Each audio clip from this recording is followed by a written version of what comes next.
Hi, Corey. I hope you're well.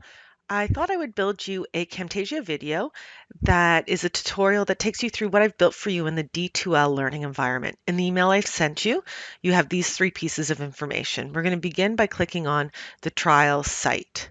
When you land here, if my information isn't already populated, you have it in your email so that we can log in. Once logged in, we're going to go to build your course. This is where I've built your course for you. Once in here, if we can go up to where it says Lori Russell, select that, and we're going to change our view to as student so that you're not going to see any of the back end that I use to actually build the course. You're going to actually experience this as a student. So this is the landing page whenever a student logs into our D2L class. They will land on this page. It highlights some things for them. So here's some updates that they haven't attempted a quiz. Here's all the content I've built under the Content tab. And this is going to give them an overview of what is still outstanding and the percentage they've completed. We also have a calendar that I've built just to give them updates about when things are ready for them or due. And over here, you're going to see announcements. The announcements can be posted every day. As I add new content or change something or mark something, I like to give an update and to just keep in communication, especially if it's an online or hybrid course. This is key. Sometimes I actually even email this out to the class as well. So this is where I tell them how to navigate the course. So I always have the students start on the Content tab. This is really important because I'm going to just talk briefly about this up here. This is a customizable toolbar, so we can add and remove, or we can create drop downs as well. So here I just want to give you an overview, and then we're going to go kind of digging deeper. So here we have content, and I'm going to leave this to last. The first one I wanted to look at is assignments. So this is the Dropbox for students. Students submit their assignments here.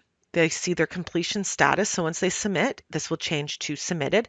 And once I receive it and mark it, this will update what their mark was. So if we select this, you, your brand, and your impact on culture, we're going to see how they can actually submit. So they can add a file, record audio, or record a video. This is pretty cool for our learners if we want to do looking at their customer service interactions. If we want them to partner up and do a case study, they can add a video for us to record instead of just always doing pen to paper assignments. Here they can add comments. Sorry, this was late. Please accept my submission. Did you check my submission? We can go back and forth. On the back end, I have a comment screen as well that gets directed back to the student. And then they have submit. Next folder I want to bring to your attention is the discussions folder. So in all of my classes, whether it be online, hybrid, or in person, I create a community forum. There's two things I like to create. A Q&A. I like this to be directed peer-to-peer, but I jump in once in a while if I notice questions aren't going to be asked. So when you go in, you can see that I've already posted a question. I said, did everyone see the event Get Prepared? I did this so I could show you the linking throughout the actual system. So when you click on the Get Prepared, it's going to take you to a piece of the calendar I built. We also see that we have tasks that as a student or learner checks off, these tasks get done. So in mine, I said, don't forget to do your discussion question. And this links us back to our discussion page and maybe that week's discussion question. Over here, you're going to see that a sidebar has now been added, and this is how they can move within the discussions tab. If we go back to Community Forum, I want to show you the cafe. This is something I set up. It's almost like a coffee shop where they can share different things that they found. You're going to see that I've added a video that I found about storytelling through TED Talks. Students can reply to the thread as well if they want to make comments. The final folder I'm going to show you up here, these ones I'm not going to show you online so that the video doesn't take too long, is quizzes. So here's how we can test a learner's knowledge. These can be done in many different ways. anecdotal, true and false, multiple choice, and they're very customizable. So here's one I set up, but I haven't opened yet. But one of the things about quizzes is we could do it that they have to log in at a certain day and time, or we can leave it open for a week. We can actually have them do it 3 times and it will go into their grade book automatically. We can set it up so it takes the highest mark out of the 3 evaluations. So that's just some of the tabs that we use. Whenever I use these tabs, I always link within the content because I really want them to be driven to the content piece. So here you're going to see on my welcome page that I've asked that we go to the syllabus. This is so I can bring you top and bottom through the content. So when we go in here, you're going to see 3 fields here. These are always standard content that support the learner to get organized. So if we go into syllabus, this is where we would drop our syllabus or course outline, whatever we want to call it. I want to show you one of the ones that I've built under Durham College Guidelines for a course that belongs to me, which is critical thinking. I also give context of why a contract or a learning agreement or syllabus is important, because it is a contractor between the learner and facilitator. Next, I want to show you the bookmarks. Bookmarks are for when a student is going through their course content, and if they see something that they want to reread, or maybe they have an assignment but they yet can't get to it, but they want to bookmark it so that they don't forget, they can do that. And let me show you how to do that. We're going to go into my workshop to storytelling, and we're going to go down to a file, storytelling 3, picking our story, back up. Here you're going to notice that it is a circle. That's because I've not yet completed it. Once I go into this file and review it, this circle will change to a check mark. So once I'm in here, I'm going to see this icon, and when I click that, it adds it to my bookmark page, and I can also remove it once I'm done. Just want to go back into this workshop and just show you quickly that if we go down to Storytelling 3, we have gone to a check mark. If we go back to our bookmarks, we're going to see that it has been added here for me to follow up on. Next, we're going to go over course schedule. So the course schedule is built by the facilitator, putting in important due dates, deadlines, maybe course times. Upcoming events is the highlight. What's going on today, tomorrow, and for the next 7 days. What is completely customizable for us to add is this content here, these folders. So if we click on Table of Contents, it's going to show that I have completed 20 of 22 topics and the percentage. So this is an overview of all of these folders. I encourage the student to go into the individual ones as it's less daunting.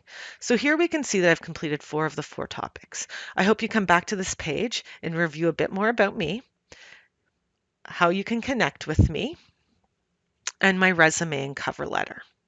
So the one thing I like to do for my learners is they learn a lot about me, especially for hybrid and online. I don't get to learn a lot about them. So I always create a discussion topic all about you. When a student clicks to this, it's going to show them a spot. So you can see here that I've already posted something. So we have 2 options here. If you see that I've asked, I try to engage them. They can actually reply to my thread and give me my book, their favorite book. I'm always looking for new book ideas. Or they can go back and they can start a new thread that's separate from mine. If we go back to Let's Connect, we're going to see what's done, and then we can move on to our next folder. I've also dropped my resume and cover letter here for you. And I'm going to highlight some of my work. So here's workshop 1 that I did with colleagues, for colleagues and my staff. And it's about you, your brand, and your impact on culture. Here's some context about what they have to do. And what we want to highlight here is different ways we can show our material. So the simple way is we give our topic, and when the learner selects it, it gives them the output right away. So here is our PowerPoint. If we go back, I'm going to show you another way we can display information, and that's by creating a web page. Now, completing your assignment. So here we can give context, we can add visuals, we can add videos, we can add graphs, we can do whatever we want. But I also like to align it to their assignment in the Dropbox. Again, I believe in giving the information in as many places as possible. So if they click on your assignment, they're actually going to be brought to the assignment, which actually sits in course files. If we go back to this file, We can also click here, which I've linked to their Dropbox, where they can upload, record, or choose existing. Back here, we're now going to go to another course I developed, and this was for academic advisors. Now, they learned in a different learning environment, Blackboard, but I just created it here. When I build these kind of things, I look at the course size, I look at the content, and I look at who we're delivering the information to so that I can build it to meet their needs.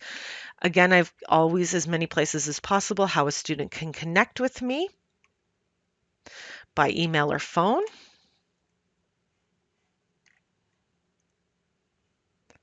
Here, I've uploaded my course description that I built to get approved for this. And I also added a video about TED Talks. So there's lots of different things we can do from TED Talks that we can do in these forums. So this is the magical science of storytelling.